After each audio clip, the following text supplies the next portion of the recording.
Perkenalkan, nama saya Dinda Salsabila Rahab dari kelas PMIA. Video ini dibuat untuk melengkapi tugas video UTS mata kuliah Pancasila. Sejarah Sumpah Pemuda. Lahirnya Sumpah Pemuda bermula dari Kongres Pemuda II yang digagas oleh Persatuan Pelajar-Pelajar Indonesia dan dihadiri oleh organisasi pemuda. Kongres ini dilaksanakan di 3 gedung serta 3 rapat yang berbeda untuk menghasilkan Sumpah Pemuda. Adapun rapat pertama ini diselenggarakan di Gedung Katolik Jonglingen, Bonn, Lapangan Banteng. Dalam sambutannya, Kogendo berharap kongres ini dapat memperkuat semangat persatuan dalam sanubari para pemuda. Rapat kedua diselenggarakan di Gedung Osjava Bioskop dengan bahasa utama seputar pendidikan.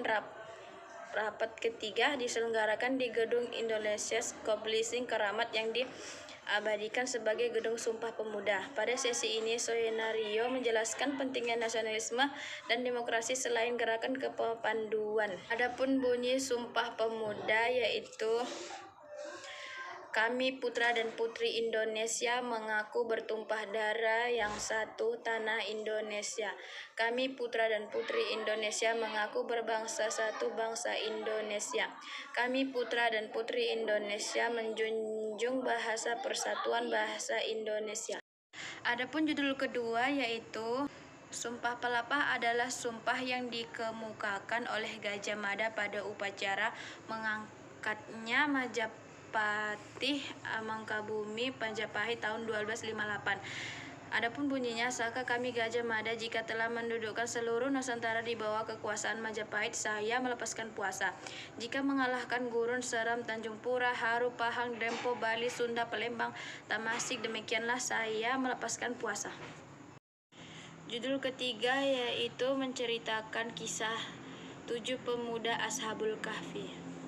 Ashabul Kahfi adalah kisah 7 orang pemuda dan seekor anjing yang tertidur di dalam gua selama ratusan tahun, yakni sekitar 309 tahun. Mereka semua tidur atas kuasa Allah Subhanahu wa taala dan untuk bersembunyi serta melarikan diri dari kejamnya Raja Decianus. Niat mereka melarikan diri adalah untuk mempertahankan keimanannya.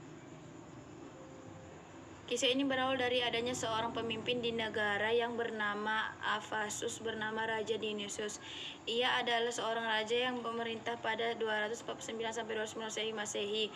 Dalam pemimpin suatu negara, Raja Dionysius dikenal sangat kejam dan selalu menyiksa penganut Kristen.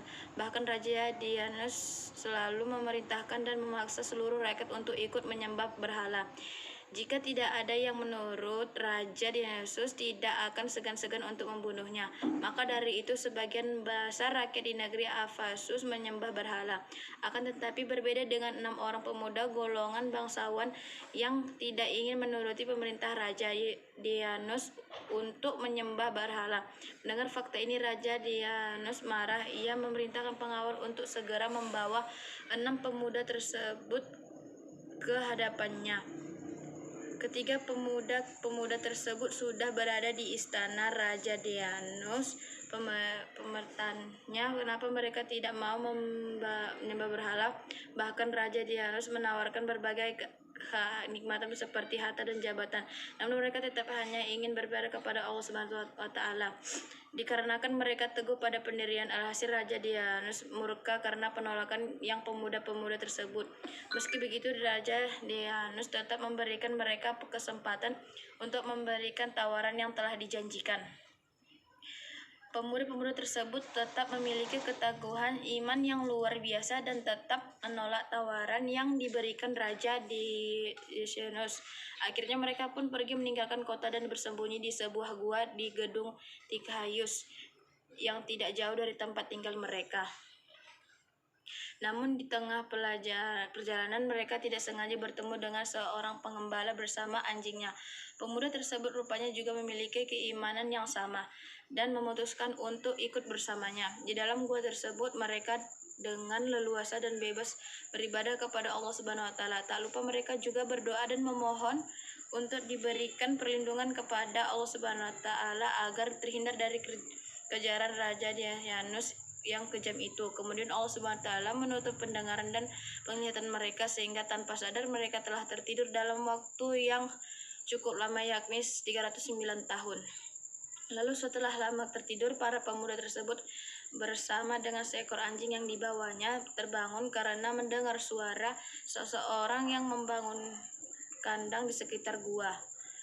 Mereka bangun dengan wajah yang berseri-seri. Mereka pun saling melontarkan pertanyaan, sudah berapa mereka tinggal di sini? Salah satu pemuda pun menjawab, Tuhan yang lebih mengetahui beberapa lama tinggal di sini.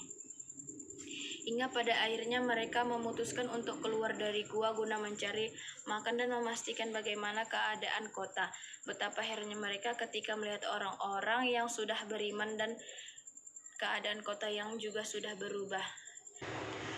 Adapun dalil menjelaskan tentang 7 pemuda Ashabul Kahfi terdapat dalam surah Al-Kahfi ayat 10 yang berbunyi, Bismillahirrahmanirrahim.